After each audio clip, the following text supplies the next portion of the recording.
Hey everyone, Admiral Seabass here, January 1942, Japan. Um, I gave Japan an extra $6 because they technically would have been at war because of the U.S. income increase role, taking them to wartime. So that's why they're spending more money here than what they collected last term. They're going to finish their Yamato for 6. They're going to finish their battle cruiser for 5. They are going to buy 2 militia, a fighter, and a mechanized infantry for Johol, and 3 mechs for Saigon. So that's what they're going to do this turn. So now let's turn to how they're going to go about their combat moves and their strategy this turn. Okay, before I show my combat moves for Japan, I want to talk strategy for a minute. This is Japan's navy, sitting right here off the coast of Vietnam. And here's what the navy consists of. A fleet carrier with a fighter and a tactical, an escort carrier with a tactical, 3 battleships, a battle cruiser, 3 cruisers, 4 transports, 3 destroyers, a light cruiser, a torpedo boat destroyer. There's also a sub in that sea zone as well. That is the most powerful navy in the game. It's more powerful than this American navy that's sitting right there. It's definitely more powerful than the FEC navy sitting there. So this navy has got to stay intact. And it can't be ganged up on by the FEC and the US in successive turns. Also, we've got that stuff there, plus all this stuff that we're going to finish this turn. That stuff has got to be able to combine with that navy at some point. So that's the strategy that's weighing on me, which means you don't want Japan to get stretched too much in this game to where the navy's all over the place and it can't quickly combine forces and go against either that navy or that navy. So that's the strategic underpinning of the moves that I'm getting ready to do. That's why I'm not going to hit Philippines and Netherlands and Hong Kong and Malay this turn. I'm going to take it easy and keep this navy together and keep them moving and attacking together as much as possible for now. So I had a bunch of other moves planned, but I decided, you know what, it's just going to stretch me too far. As soon as I divide that navy up, they're going to get picked off. So we're going to attack Vladivostok and go to war with Russia this turn. Vladivostok is worth 2, and I want to start generally rolling up the Russians here in support of Germany's assault in the west of Russia, because I don't think Russia can afford to put anything over here. So they've got 2 infantry here, and this infantry from Korea is going to move in. This mech is going to go 1, 2 into here as well. This fighter is going to go 1, 2, and now that we have long-range aircraft, he's got 3 left in his fuel tank. And that's the reason I bought a fighter this term. He's going to fly into here or over across into Sea Zone 55 and be the fighter dedicated to that escort carrier that Japan's going to place this turn. Okay, there's that. Down here, I want to take, once KMT has no zones or units on the board, they surrender and they're out of the game forever. So I've got to finish them off. So this light tank is going to come in. And that other light tank's probably going to go down to Hong Kong. And I'm probably going to bring in this tactical as well. 1, 2, like that. He'll also have 3 left in his fuel tank. It's a little thin. I think I'll take him out, but whether he survives, the tank survives or not, is an open question. Okay, let's go back in here into the Pacific. I do think I want to move this sub down here. 1-2 to go on convoy duty against that U.S. convoy line. And that's because I don't think they have anyone on combat air patrol that can get to me. So he could still go recombine with the Japanese fleet at some point if needed. So he will go on convoy duty there, like that. And let's see, I thought I had another sub somewhere else. It turns out that I don't. This guy right here is going to go 1, 2, 3 and go on convoy duty down here against Netherlands and Anzac, like that. Now, you know what? They could put that guy on this guy on combat air patrol, so maybe I'll do it right here. That would make more sense. Right there, so they can't get to me on cap. And to round things off for convoy duty, this coastal sub right there will also go on convoy duty. He'll be going against the FEC, the French, and the Netherlands right there as well.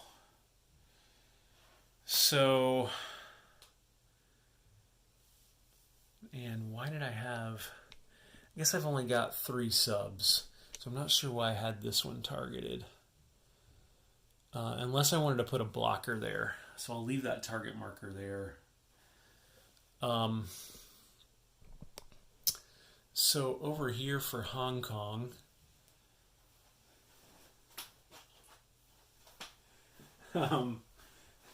they've got 4 infantry. And so I'll move them back here like that.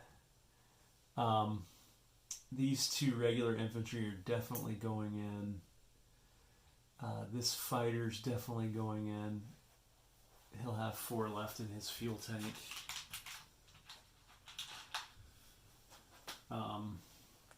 Like that. And then this tank is a question. I bought a militia that can go here to guard Yunnan.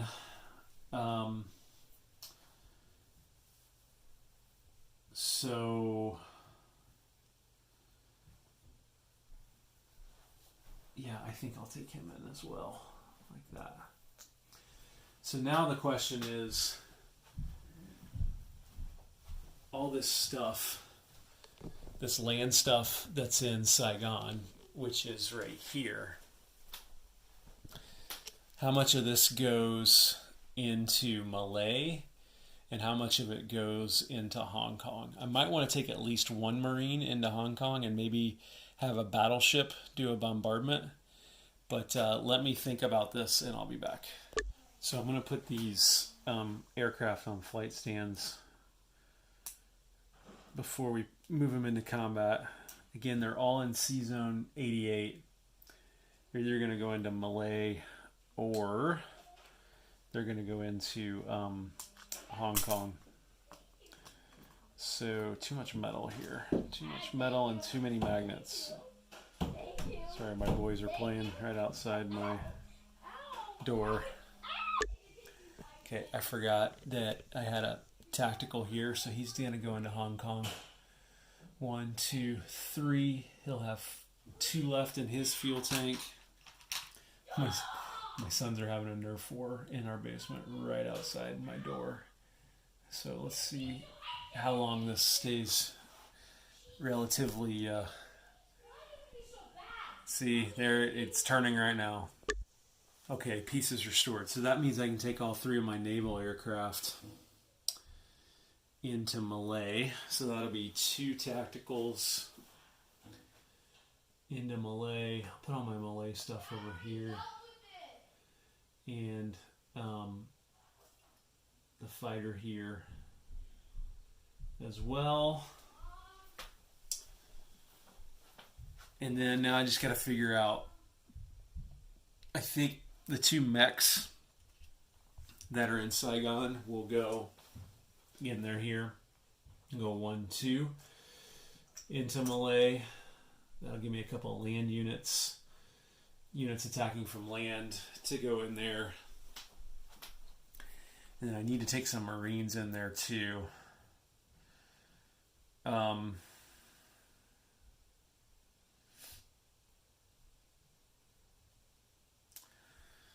So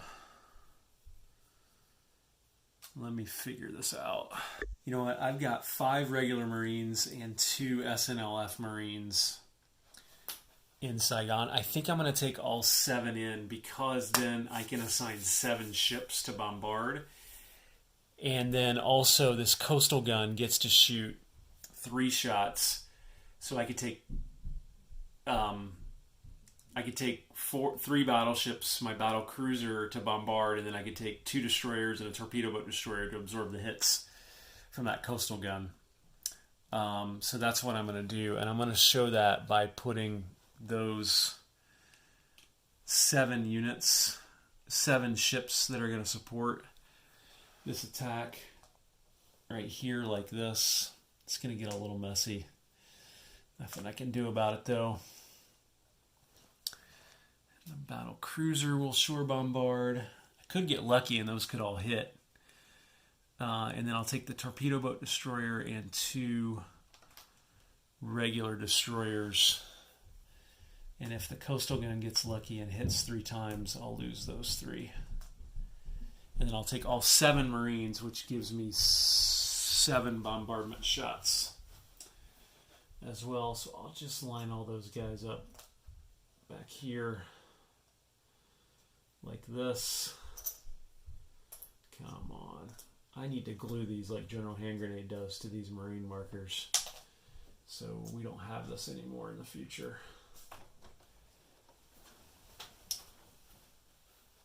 So that'll be everything that goes in here. Unfortunately, actually, you know what? I need to hold one of these Marines back to go up here to Hong Kong so that one of my battleships can bombard up there, which means I'll bring in a cruiser here instead to bombard. Like that. And I think that's all my attacks. So I'll start moving these over to the battle board and I'll show you. I can't attack this guy because, again, I don't want to divide my forces, so he won't be able to be targeted this turn. So I'll be back and I'll start rolling through these combats. Okay, this is the battle for Vladivostok. Not across a river. It is a mountain territory, though, so 2 Japanese infantry at 1 or less. Nothing. Japanese fighter at 6 or less. Ouch. 2 Russian infantry at 4 or less. 1 hit. Alright. Oh, that was not good. I really don't want to risk a fighter over this, do I? Probably not. Okay, we'll retreat. So the mech will retreat back to Eastern Manchuria, and the fighter will just go ahead and non-combat move into here.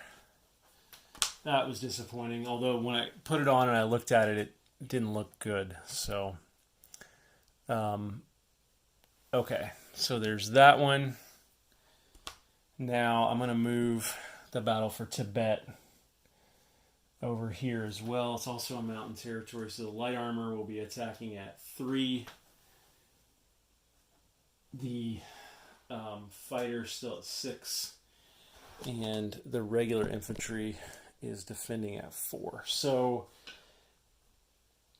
the light tank will be black, the fighter will be green. Neither one hit. And the infantry for China at 4. He misses. Okay, we'll do that again. Light tank in green. Both miss again. KMT at 4. Misses again. There it is. They both hit. Now the KMT infantry at 4. Misses. All right. So China has surrendered. They are out of the game for good. Japan takes over Tibet. It's not worth any money. Man, I'm just dropping stuff all over the place here. Where'd that fighter go? Oh, here he is. Actually, that was a tactical. So I completely got that wrong. Let me grab a Japanese roundel and I'll be back.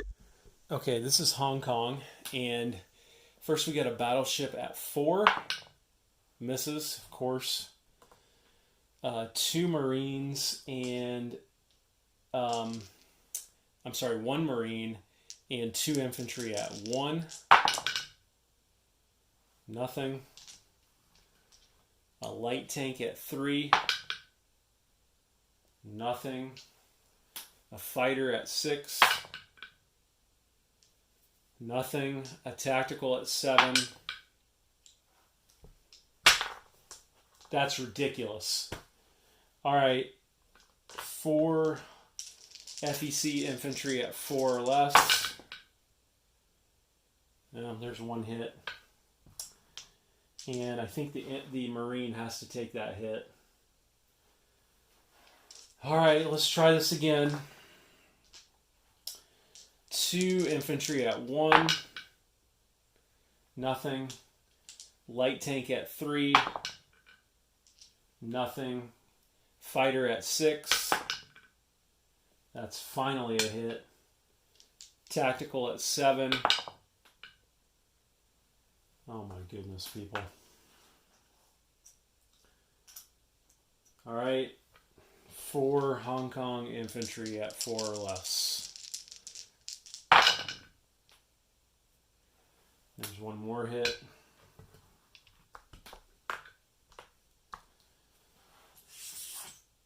Yeah, I've only got 4 units left, and they've got 3 units left.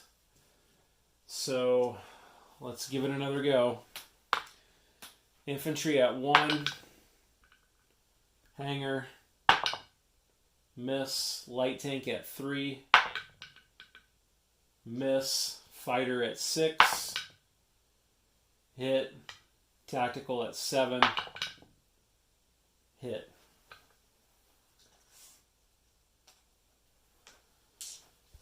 Three infantry at 4 or less. Oh my gosh. These dicings just are unbelievable. So Hong Kong is saved with 1 infantry. And these 2 planes will have to go back in non-combat move. All right, I'm almost afraid to do Malay after that. So let me move Malay over. So Malay has a coastal gun. It doesn't say what sea zone it faces, so I'm going to be charitable to the FEC, although after their dicing of Japan and Hong Kong, I'm not sure why I'm being charitable to them. But I'm going to say it's facing this sea zone that Japan's assaulting from. So it'll get a shot. Okay, so the coastal artillery gets 3 shots at 3 against attacking ships. There's 1 hit, so we'll take off the torpedo boat destroyer. For the Japanese. And now I get shore bombardment with the Japanese. So 2 battleships at 4 or less. There's one hit. A battle cruiser at 3. Just misses. A cruiser at 2, which will be the red dice, and 2 destroyers at 1 will be the green dice. Nothing. So they'll lose 1 militia. And by the way, these all got upscaled for because there's a fortification there as well. So now we've got 4 Marines at 2 or less for the Japanese.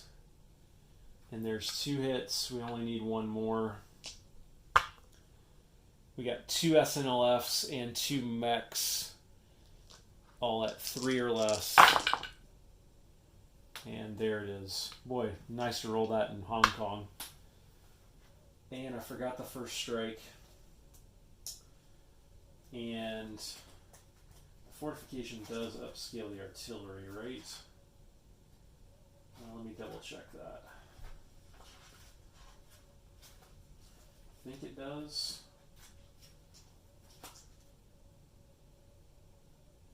Yes, it does. So I need to do that first strike at 5 or less. And of course it's a hit. So I think I gotta lose a Marine for that. And then the militia will be in red. He's gone. He's already shot. The militia will be in red, and the Anzac infantry will be in green. And of course, that's 2 more hits. So I'm glad I brought these Marines, because they can take those hits. So I took Malay. I'm really not happy as a Japanese player because, you know, I took Malay, and that's a bonus. It's $2 in IPPs. It's also, I think, another $2 in bonus wartime income. So I'm going to move Japan up 2 and FEC down 2 like that. And then I will put, actually I'll just move this down here in Malay like that. And then I'll move all those land units that survived back to that card next to my Navy.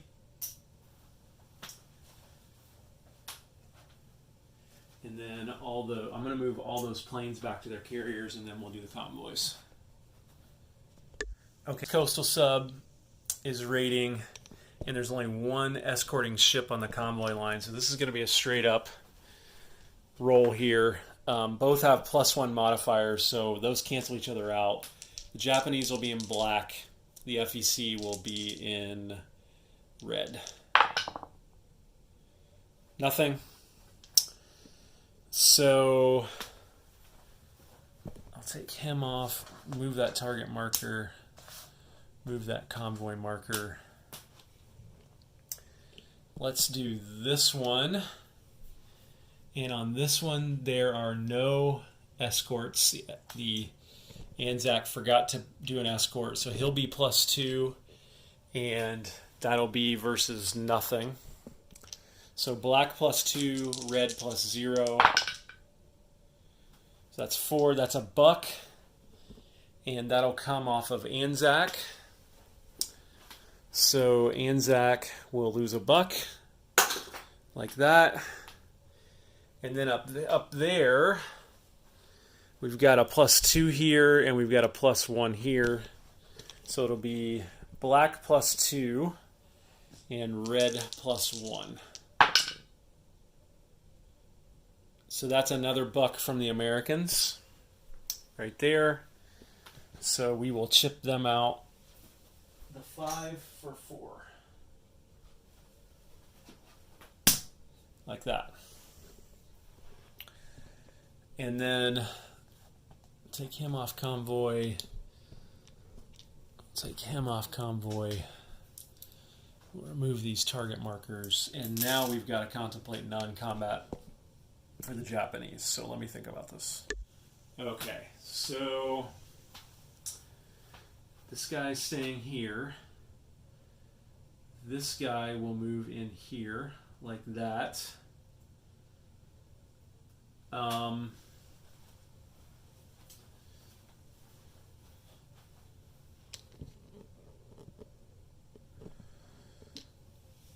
going to build all my new Navy here. So this cruiser's going to go here.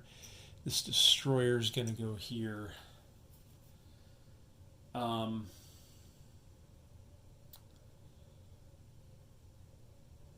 What to do with these two guys?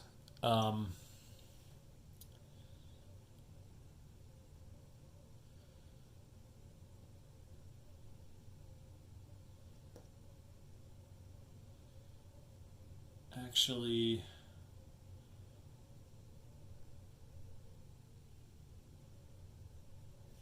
I could block if I put a destroyer here and here. That would block this Navy from coming to Philippines, but did they really want to do that and get sandwiched by this Japanese Navy and this Japanese Navy, which will then include an escort carrier, a fighter, a battle cruiser, a Yamato, and a regular cruiser?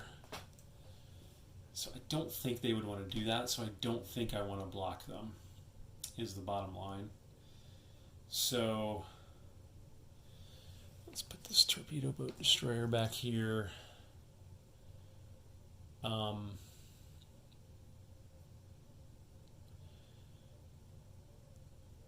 I know what I want to do. I'll keep this guy here. We'll move this transport back to here. And then those two destroyers are going to go on escort duty in case I get raided next turn by the Allies, which I think I will. So let's do that. And let's do that. That guards both of my lines.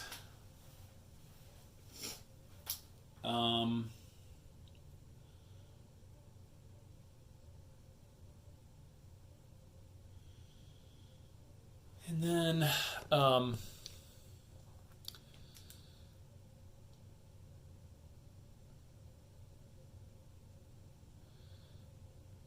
think, because I'm going to put my new fighter up here.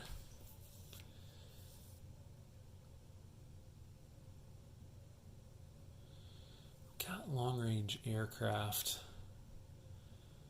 So I think I'll land these guys. Might be nice to have them down here in Hainan. This island right here might give them maximum flexibility in terms of where they can go. Come on, guys. So let's do that. Move these fuel gauge markers.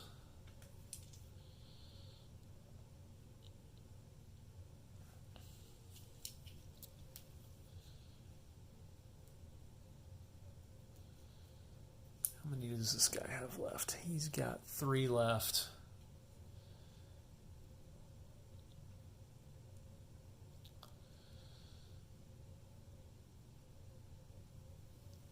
He'll go back to here, like that. And I think that's all I can do. I don't think I can move anything else. I think I literally moved everything else this turn. So let's place units then, right? I think it's place units time. All right. So this will be fun. So this, sorry, you can see that. This guy, and this guy all get placed. So I'm taking the Yamato and the battlecruiser off of the facility production chart. And I'm going to pick these guys up. and put them right here. So that's a Yamato battleship. It's a battle cruiser, a cruiser, a destroyer on escort duty, a torpedo boat destroyer, a transport, and an escort carrier with a fighter on it. So that's a decent sized secondary navy. And if I can get that linked up with my main navy, I could take out that U.S. Navy. Although they're starting to build stuff over here too.